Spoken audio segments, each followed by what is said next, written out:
Écoutez, nous venons de vivre une belle manifestation, un beau rassemblement, qui est la suite logique de ce qui s'est passé il y a de ça quelques jours à Toulon et qui laisse à présager ce que sera le rassemblement et la mobilisation pour ce mois de janvier. Vous l'avez vu, qu'ils viennent du Var, des Alpes-Maritimes ou des Bouches-du-Rhône. On a même eu des messages de solidarité d'autres régions, en particulier du Pays Basque. Il y a la volonté pour les gens de ce territoire, tout en étant prêts à développer effectivement les infrastructures de progrès dans le domaine des transports, de faire en sorte qu'on ne leur propose pas n'importe quoi. Le n'importe quoi étant une ligne à grande vitesse, ravageant leur territoire, liquidant des centaines de logements, une économie agricole, industrielle, et sans strictement rien leur apporter.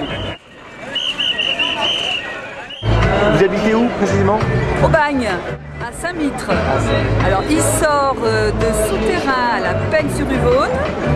Il est en voie aérienne à 500 mètres de chez moi. Il repasse en souterrain sous Aubagne et il ressort pour aller sur Cuges-les-Pins. Un de leurs projets, ce serait de le faire passer en souterrain sous la maison. Bon, alors on l'a ou en bas ou dessous. Donc on veut rien du tout. Où en est la concertation avec RFF? Aujourd'hui, la concertation dans les Bouches-du-Rhône et dans le Var, elle est arrêtée et elle conclut pour ce qui me semble essentiellement au fait qu'il n'est pas possible de faire de la grande vitesse sur un tel tracé. Faire de la grande vitesse dans la vallée de l'Yvonne, ça n'est pas techniquement possible. Il n'est pas possible, c'est RFF qui le dit, de faire de la grande vitesse sur la LGV des métropoles. Ça veut dire que globalement, ce tracé-là doit être enterré définitivement et qu'il est urgent aujourd'hui de travailler sur un nouveau projet, le projet TER et fret. Pourquoi poursuivre le projet? Parce que l'État français a comme objectif de vendre aux Français du TGV qu'elle ne parvient pas à vendre à l'étranger. Donc c'est l'objectif majeur. Et c'est l'autre objectif, c'est de privatiser à travers RFF et les grands groupes privés le rail, les réseaux, afin qu'ils puissent en tirer des bénéfices importants.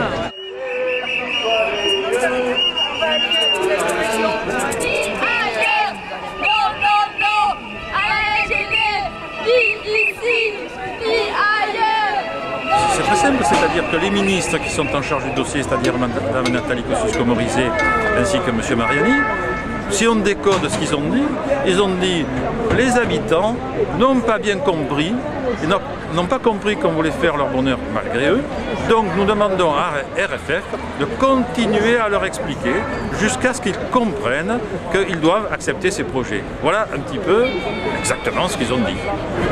Or, la réalité, c'est que les habitants, les élus, la totalité de l'Esvarois, les 2 députés, la totalité des élus de la vallée de l'Yvonne se sont exprimés contre tous ces tracés.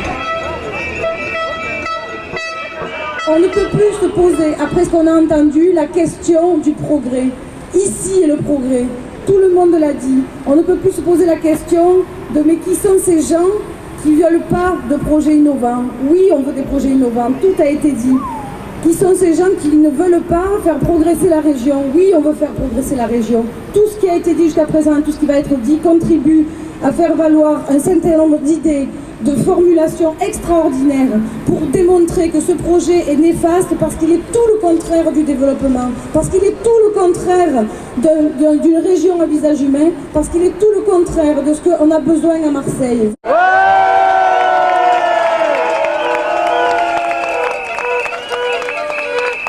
Même si la LGV a du plomb dans l'aile, il faudra maintenir la mobilisation jusqu'à ce qu'elle soit à terre.